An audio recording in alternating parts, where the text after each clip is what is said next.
frozen corporations, what are these?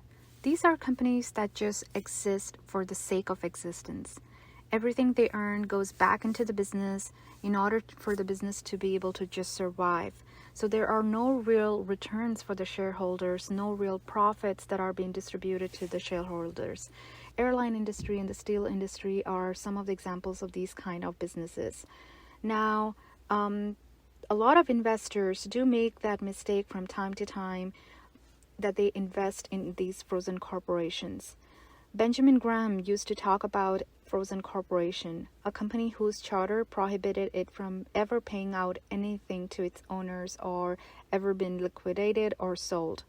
So how do you value those kind of businesses? How do you even determine to invest in those kind of businesses? That's one thing that the investor should really, think about before putting any money in these companies. These are usually capital intensive businesses. Now, Warren Buffett and Charlie Munger did make an investment like that a long time ago, which was in the department stores in Baltimore.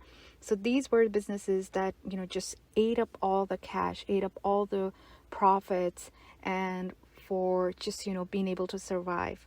And with time, the competition intensified, the industry changed quite extensively, and these department stores were just not able to survive like they were supposed to. Luckily, they got out in time.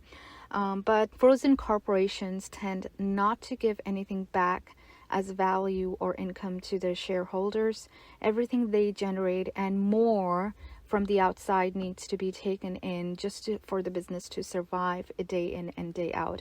So look at the kind of business you're investing in, what kind of industry it is, how capital intensive the business is, and look at, how much it has returned back to the shareholders in form of value, in form of, income, dividends, those kind of things. And look at the return on invested capital of these businesses. You're going to see a very poor return on invested capital for these frozen corporations.